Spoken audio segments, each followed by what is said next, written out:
আহলে বাইত রসুল, বিশেষ করে ইমাম হাসান, ইমাম হুসাইন, ওনাদেরকে আমার রসুল যেই পরিমাণ মোহাব্বত করতেন তার কি কোনো তুলনা ছিল? এইরকম মোহাব্বত কিয়ামত পর্যন্ত আর কেউ কি করতে পারবে? এইরকম পরিবার আল্লাহ পাক রব্বুল আলামিন কি আসমানের নিচে জমিনের উপরে আর কোনো পরিবার তৈরি করবেন? তাইলে আমার রসুল সাল্লাল্লাহু আলাইহি ওয়াসাল্লাম হাদিসে মুবারকে ইরশাদ করেছেন, মিসলু আহলে বাইতি কাসাফিনাতে নূহ মান রাকিবাহা নাজাহা ওয়া মান তাখাল্লাফা আনহা গারাকা।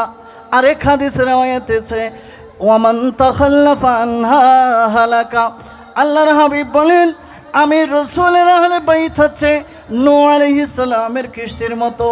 যারা নূহ আলাইহিস সালামের কিস্তিতে সওয়ার হয়েছিল মহাপ্লাবনের সময়, তারা সবাই নাজাত পেয়েছিল।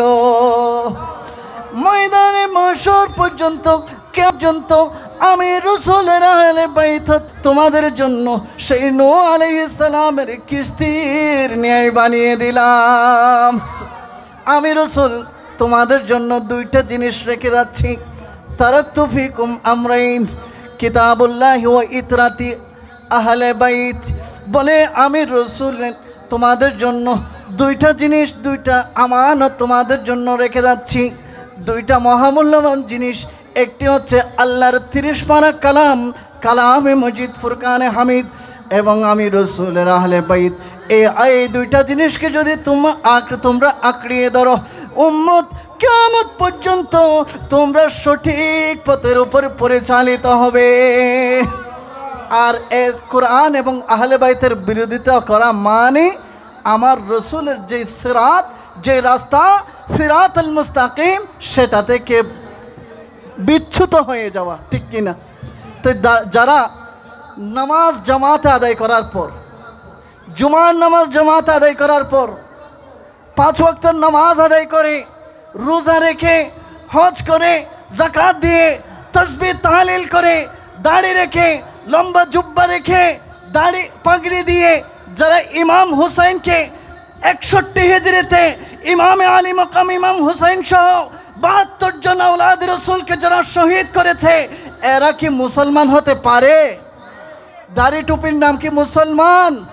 বাস এই জায়গা থেকে আমাদের জন্য আল্লাহর রসুল সাল্লাল্লাহু আলাইহি ওয়াসাল্লাম স্পষ্ট করার জন্য সুস্পষ্ট সাকিনা দিয়ে নিদর্শন দিয়ে দিলেন, এক প্রকারের মুসলমান হবে যারা হুসাইনি, এরা হচ্ছে নাজাত প্রাপ্ত। জোরে বলি সুবহানাল্লাহ। আরেক প্রকার মুসলমান, তারা নামাজ পড়বে, দাড়ি রাখবে, টুপি দিবে, তারা জামাতে নামাজ আদায় করবে, আল্লাহর রসুলের সুন্নতের কথা বলবে, কোরআনের কথা বলবে, কিন্তু তারা ঈমান থেকে যুগ যুগ হাজার বছর দূরে থাকবে। জুড়ে বলি নাউজুবিল্লাহ। তাইলে আমরা কি হুসাইনি মুসলমান না এজিদি মুসলমান? আজ সবাই হাত তুলে বলেন, হুসাইনি মুসলমান না এজিদি মুসলমান? আল্লাহ আমাদেরকে হুসাইনি মুসলমান হিসেবে কবুল করুক।